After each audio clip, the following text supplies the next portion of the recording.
26 de fevereiro de 2001. A Folha de São Paulo trazia ampla matéria sobre o destino de milhões de reais que haviam sido desviados dos cofres da Prefeitura de Maringá ao longo dos últimos anos. Segundo o noticiado, aquele recurso, abre aspas, ajudou a financiar campanhas de vários políticos do estado, afirma o ex-secretário da Fazenda de Maringá, Luiz Antônio Paulic, fecha aspas. Considerado o principal pivô daquele esquema, recluso e pressionado, Paulic dizia que os desvios eram usados a mando de alguns prefeitos para custear, entre outras regalias, campanhas de diversos políticos, entre governador, deputados, vereador e senador. Mas as investigações provariam, na verdade, que aquele montante foi utilizado para enriquecimento indevido dele e de seu imediato direto, o ex-prefeito Jairo Moraes Gianotto. Em números atualizados, segundo diversas notícias, o rombo aos cofres públicos de Maringá ultrapassaria a marca dos 500 milhões de reais. Para efeito de comparação, este valor representa aproximadamente 25% do orçamento anual do município de Maringá nos dias de hoje. Condenado, Paulic seria preso enquanto Jairo responderia em liberdade. O caso abalou a sociedade local e foi manchete dos principais jornais, principalmente pelo fato de ter eclodido em meio à campanha de reeleição do então prefeito. Bom, é um momento histórico. E a história não parou por aí. Em outubro de 2011, Luiz Antônio Paulic foi encontrado morto no porta-malas de seu próprio veículo, sob suspeita de queima de arquivo. Quer entender melhor os fatos sobre o maior desvio de recursos públicos de nossa cidade? Fique conosco e seja bem-vindo ao Maringá Histórica.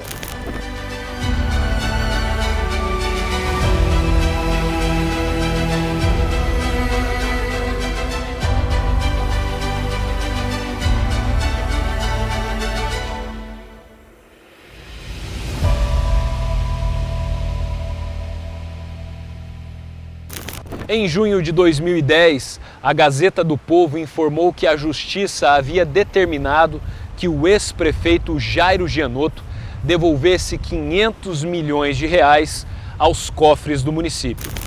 Outras pessoas, incluindo o ex-secretário da Fazenda, Luiz Antônio Paulic, também foram consideradas culpadas pelos desvios que se arrastaram ao longo da segunda metade da década de 1990.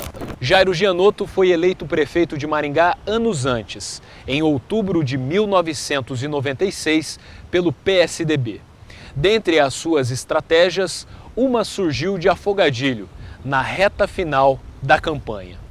Constatando estar atrás nas pesquisas, Gianotto apresentou em seu programa eleitoral o Vale do Estudante, benefício que garantiria aos alunos da rede pública e privada o direito de se locomoverem de suas casas até as escolas de forma gratuita por meio do transporte coletivo.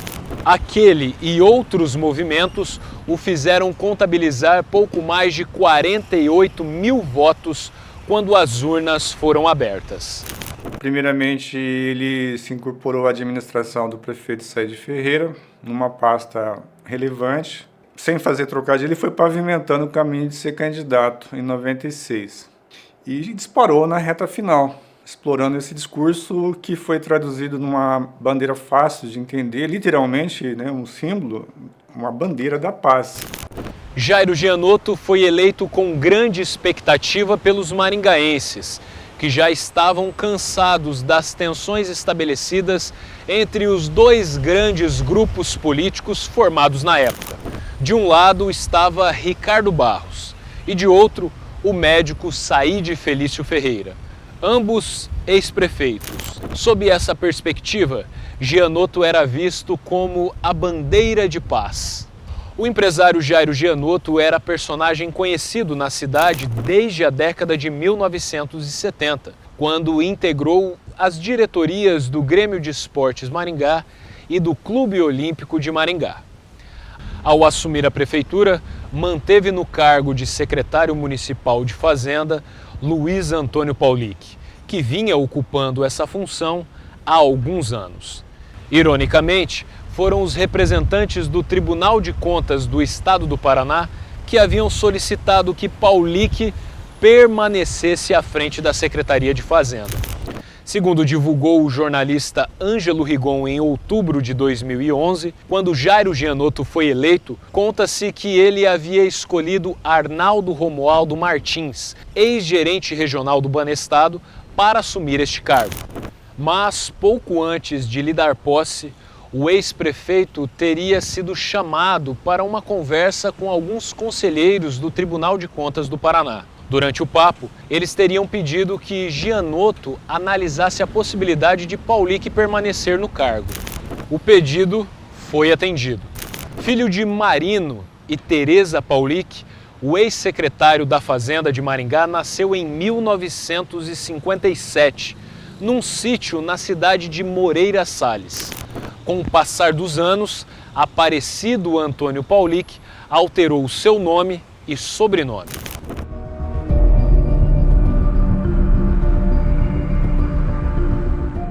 Transcorridos 4 anos do início daquela nova gestão, havia muitas dúvidas sobre o modelo implementado no município.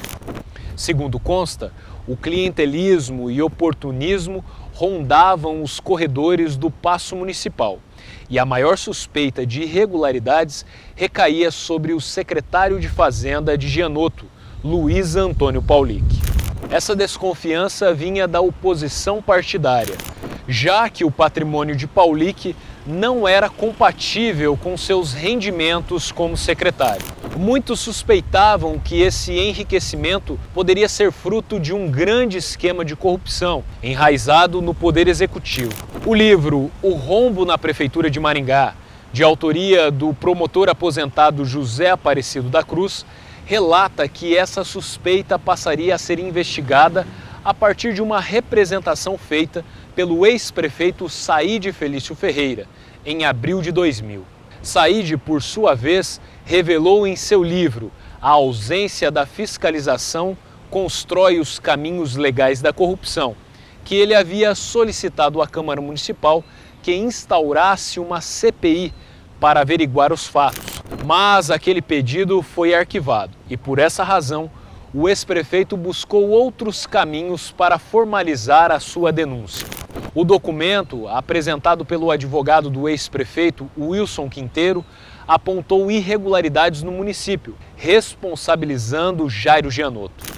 Essa representação resultou na instauração de um procedimento de investigação preliminar, que iria comprovar as suspeitas em outubro daquele ano. Ao responder à notificação para comparecer à sede da Promotoria de Justiça, Saíde Ferreira apresentou a sua convicção de que tanto Gianotto quanto Paulic estavam acordados entre si sobre a prática da corrupção na Prefeitura de Maringá, a ponto de se perceber, sem grandes esforços, um crescimento desmedido de seus patrimônios, que, conforme apontado pelo livro do ex-promotor Cruz, não eram compatíveis com suas receitas, nem lucros em quaisquer outras atividades que desenvolvessem.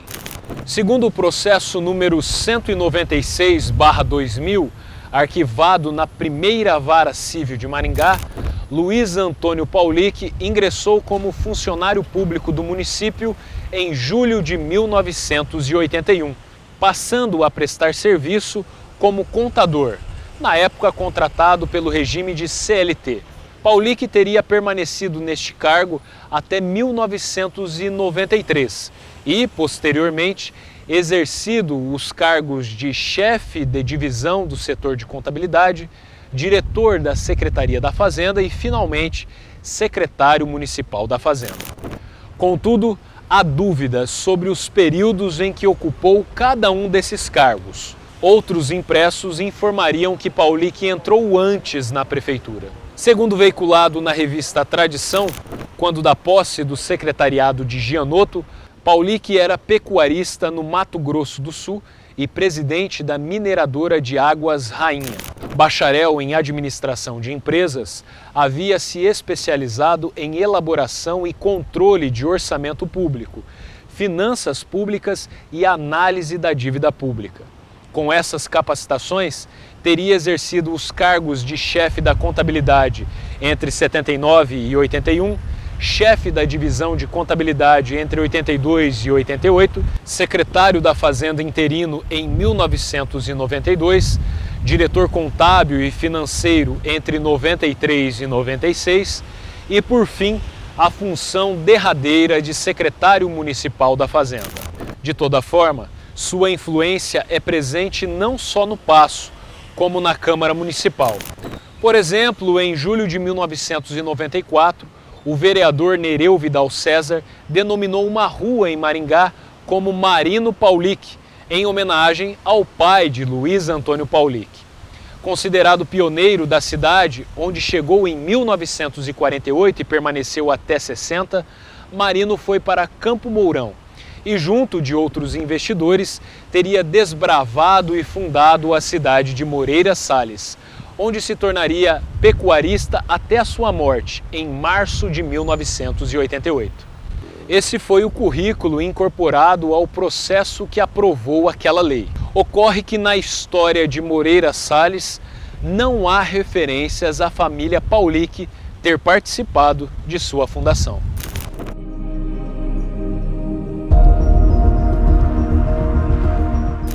Para se ter uma ideia acerca dos rendimentos do então secretário da Fazenda, havia comentários sobre as festas que eram promovidas em sua chácara, com 7.500 metros quadrados, campo de futebol, uma casa, salão de festas, piscina, entre outras benfeitorias. O imóvel fica na Estrada Pinguim. Não escondendo a sua preferência sexual, era comum Paulick trazer modelos masculinos de outras cidades para passar fins de semana com ele na Chácara San Marino, que mais tarde ficaria conhecida como Chácara Vitória. Detalhe, vinham em voos fretados ou no próprio avião do ex-secretário. Além disso, era recorrente a distribuição de presentes e doações a diversas instituições, sobretudo em sua cidade natal, Moreira Salles. Quanto à sua vida exuberante com luxos, a Folha de Londrina de 6 de outubro de 2000 chegou a destacar que, abre aspas, Paulick gosta de viajar e costumava passar finais de semana em Miami. Também era um habitué de Roma. Ele é dono de um avião Learjet importado, fecha aspas. A ação judicial do MP vai questionar este patrimônio, quando destacou, abre aspas, constata-se que o réu, no ano de 1990, possuía um veículo diplomata e um apartamento na cidade de Curitiba, no edifício Teodoro Schneider, e no ano 2000 possui vários veículos nacionais e importados e até uma aeronave de razoável porte e valor. Esta última estimada em 2.600.000 dólares. Fecha aspas. Essa busca pela atenção, inflando o seu ego, começou a despertar ainda maiores suspeitas acerca da origem dos recursos que financiavam as suas regalias. Com a instauração do procedimento investigatório preliminar, a mídia tomou conhecimento e começou a divulgar massivamente aquela suspeita que, até certo ponto, era uma bomba já esperada há muito na cidade. A Folha de Londrina tinha uma boa penetração em Maringá também. E a Folha estava com muita liberdade para começar a falar sobre esse assunto. E nós tínhamos o Jornal Hoje. Todo mundo, todos os colegas dos outros veículos estavam noticiando, falando abertamente sobre o escândalo. E começou a pipocar essa história do Paulick. O mesmo livro do ex-promotor Cruz destacou que, ao tomar conhecimento do processo, o ex-vereador e ex-ouvidor do município, Euclides Zago Alexandre da Silva, apresentou vários documentos à Promotoria de Justiça, dentre os quais cópia da declaração de bens de Jairo Gianotto, quando de sua posse como prefeito. Cruz reiterou em sua publicação que Zago também estranhava a evolução patrimonial do então prefeito e de seu filho, Rodrigo Augusto Gianotto, que, segundo o descrito, não prestava serviços a quem quer que fosse.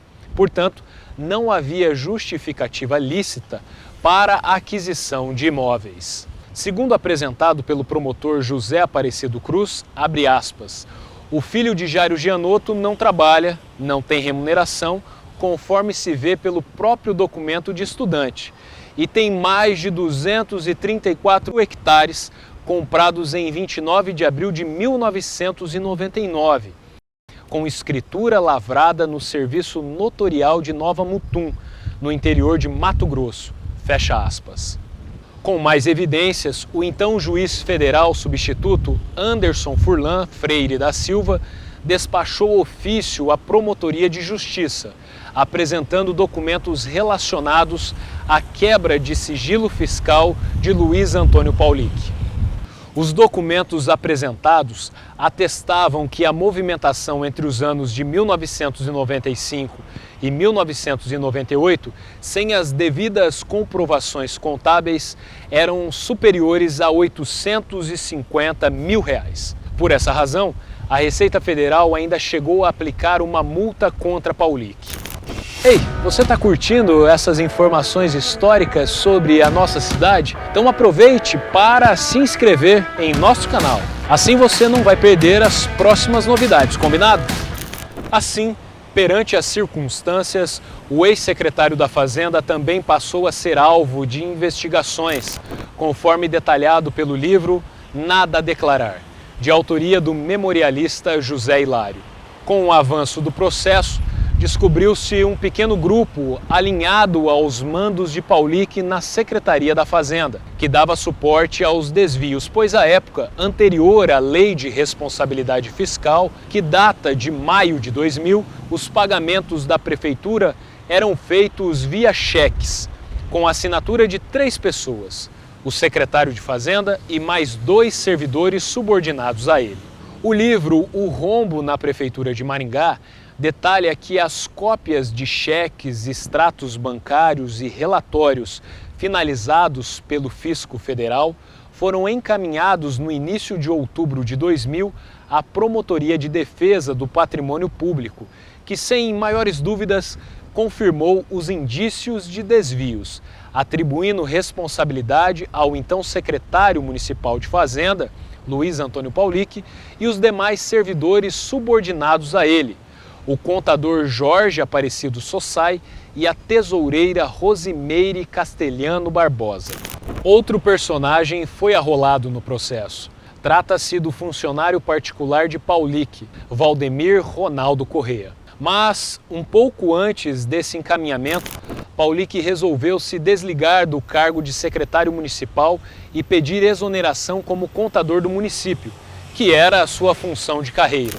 Essa saída se deu no final do mês de julho de 2000, assim que tomou conhecimento das autuações da Receita Federal e informações que foram dirigidas ao Ministério Público Federal e Estadual. Há quem suspeite que este afastamento tenha sido articulado pelo próprio prefeito Jairo Gianotto, que se preocupava com os reflexos que poderiam ser gerados em sua candidatura para a reeleição, que ocorreria no final daquele mesmo ano.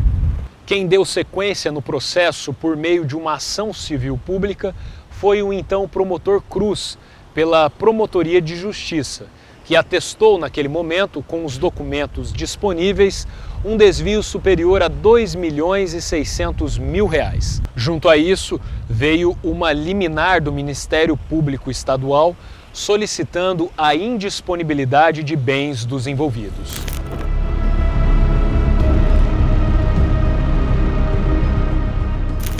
Segundo o livro publicado pelo promotor aposentado, Paulick tinha na época várias propriedades rurais em diversos municípios entre Mato Grosso, Mato Grosso do Sul, Santa Catarina e Paraná, além de veículos e outros bens, fato que não se equiparava com seus vencimentos mensais.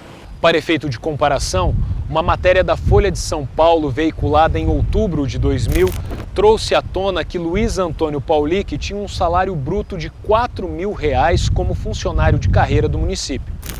A segunda ação judicial foi destinada a Jairo Gianotto, vindo a público no final de outubro de 2000. Portanto, duas investigações ganhavam corpo. Uma contra Paulic e outra contra Gianotto, que negava ter conhecimento dos desvios de seu secretário da Fazenda, declarando total apoio às investigações. Mas não foi isso que a quebra de sigilo bancário comprovou.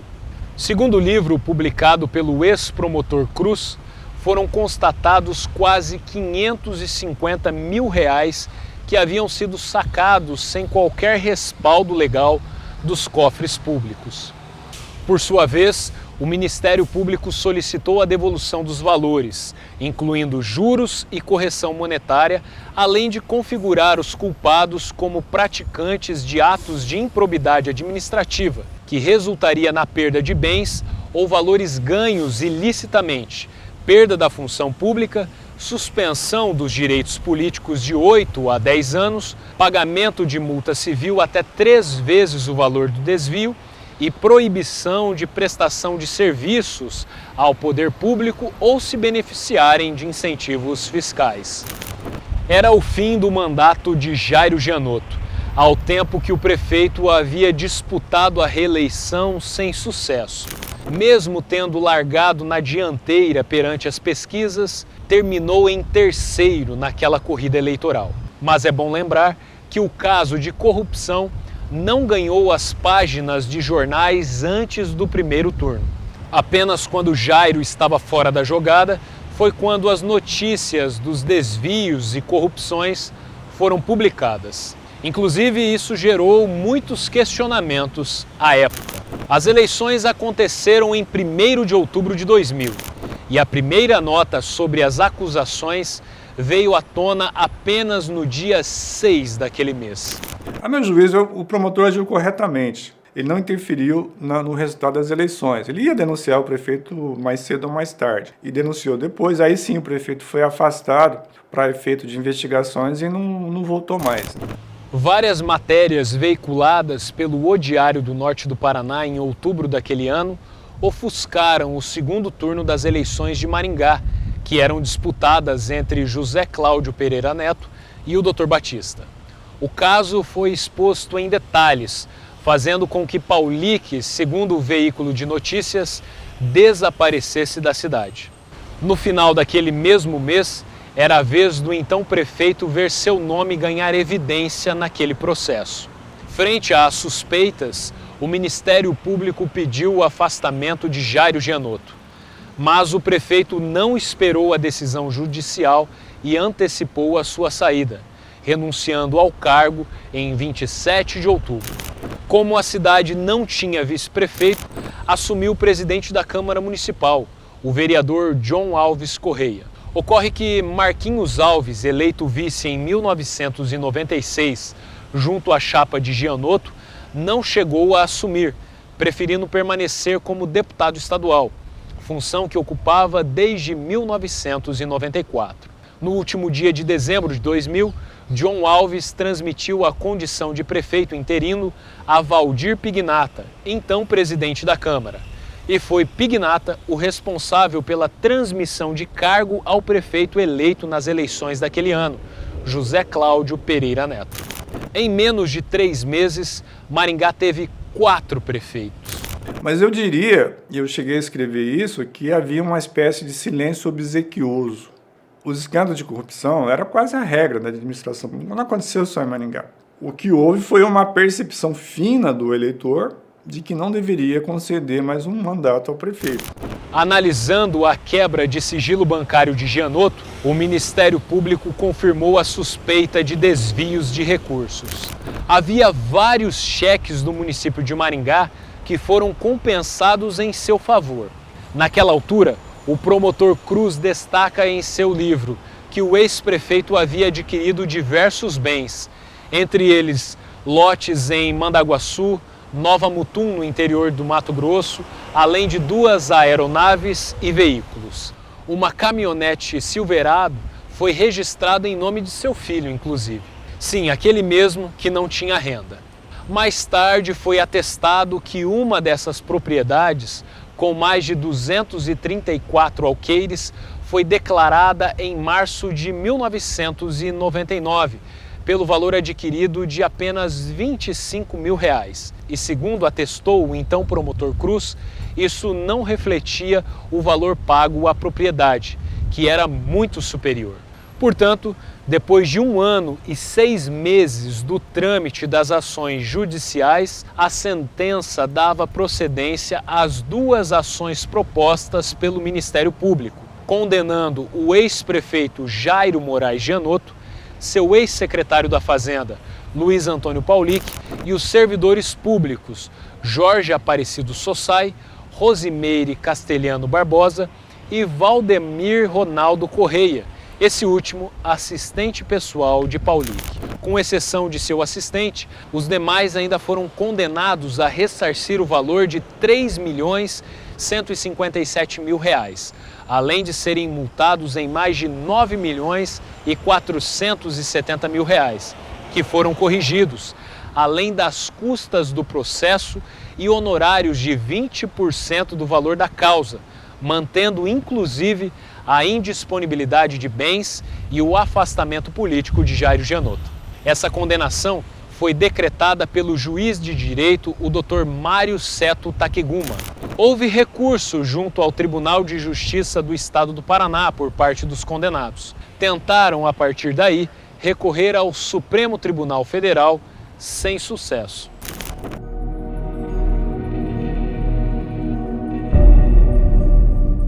Segundo o livro do ex-promotor Cruz, em outubro de 2010, portanto 10 anos depois do processo ter ganho as páginas dos jornais, os condenados deviam aos cofres públicos o montante de R$80.119.696,12. Esse valor era composto pelos desvios, a multa civil solidária e a verba honorária devida ao Ministério Público, ambos corrigidos. Bem, mas por que uma diferença tão grande se havia sido constatado um desvio de pouco mais de R$3.100.000? Ocorre que o Ministério Público Estadual continuou as investigações e acabou descobrindo que este valor inicial era inferior a 10% do montante total desviado. 10%. Em 20 de abril de 2001, o Ministério Público apurou um desvio na importância de mais de R$46.300.000, referente ao período da gestão de Jairo Gianotto, ou seja, de 1997 a 2000. Foi quando houve o ingresso da 3ª ação civil pública contra Gianotto, Paulic e outros envolvidos, a qual também foi distribuída na 1ª Vara Civil de Maringá. Segundo aferido, esse montante milionário foi utilizado pelo ex-prefeito para aquisição de fazendas, o custeio de suas plantações, compra de maquinários, aviões, carros, enfim. Para Paulic não foi diferente. Certamente, os então servidores públicos e o seu assistente pessoal também tiveram benefícios com aqueles desvios.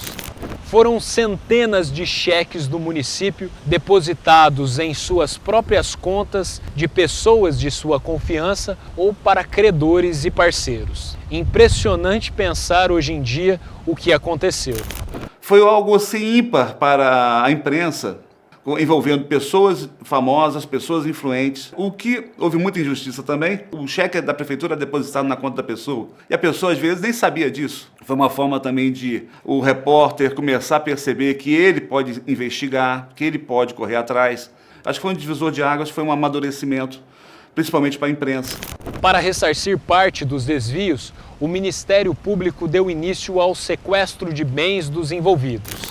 Imóveis, veículos, colheitadeiras, ou seja, muita coisa foi tirada de circulação e mais tarde leiloada. No dia 8 de dezembro de 2000, Luiz Antônio Paulic foi preso em Balneário Camboriú, em Santa Catarina, acusado de sonegação fiscal, desvio de dinheiro público, formação de quadrilha e lavagem de dinheiro. Em 9 de janeiro de 2002, foi condenado pela Justiça Federal a 9 anos e 15 dias de prisão. Na Penitenciária Estadual de Maringá, chegou inclusive a integrar um projeto de teatro. Pouco mais de 3 anos depois, em 7 de abril de 2005, o ex-secretário da Fazenda deixou a penitenciária e nunca mais falou com a imprensa. Sequer chegou a cumprir o período integral de sua condenação. Já Jairo Gianotto respondeu o processo em liberdade, embora tenha sido preso pela Polícia Federal acusado pelo desvio de verbas públicas, sonegação fiscal e formação de quadrilha.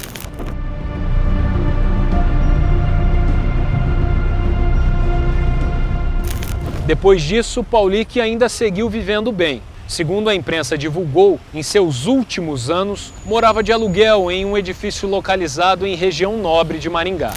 Mas essa história ainda teria uma grande reviravolta. Os processos civil e criminal movidos contra Paulick ainda não haviam sido concluídos quando uma notícia abalou novamente Maringá. Discreto após sair da prisão, aos 54 anos, o ex-secretário de Fazenda foi encontrado morto na noite de 27 de outubro de 2011. A investigação concluiu que Paulick havia sido torturado antes de levar vários tiros que o levaram à morte. Com as evidências, a polícia trabalhou com 3 hipóteses para aquele crime: execução de dívidas, motivo passional ou queima de arquivo. Ao concluir as investigações, em fevereiro de 2017, o Tribunal do Júri condenou os 3 acusados de matar o ex-secretário. Segundo a denúncia, o ex-companheiro de Paulick, Wagner Ferreira Pio, e o pai dele, Valdir Ferreira Pio, foram os mandantes do crime, que foi executado pelo cunhado de Wagner, Éder Ribeiro da Costa. Após a morte, a dívida de Luiz Antônio Paulick foi repassada à sua mãe, sua única herdeira. O Paulick tinha um trânsito político e social muito grande na cidade e acabou sendo encontrado falecido num distrito de Maringá. Uma cadeia de acontecimentos que ocorreram na cidade de Maringá em 3 décadas, basicamente. Então, o falecimento dele marca o fim dessa história. Em 2016, valores provenientes dos leilões de bens de Paulick começaram a retornar aos cofres públicos do município. 16 anos depois da descoberta do esquema, Maringá recebeu o valor de R$ 5.500.000 em face de uma dívida já estimada em mais de 500 milhões de reais. Quanto a Jairo Gianotto, o ex-prefeito se mudou da cidade há anos. Ao final de tudo, resta a pergunta: será que algum dia veremos este montante ainda pendente ser ressarcido ao município? Aproveite para compartilhar este vídeo no grupo de sua família e em suas redes sociais. Faça o seu papel de cidadão para evitar que corrupções como essa voltem a acontecer. Afinal, o recurso público é usado para que os seus filhos tenham uma boa escola, um hospital de qualidade, ou seja, o recurso público é seu, é meu, é de todos.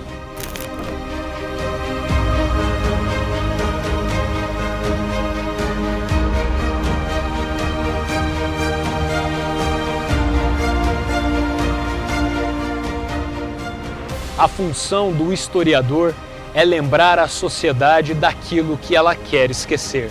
Peter Burke. A história em tudo que vemos. Até a próxima.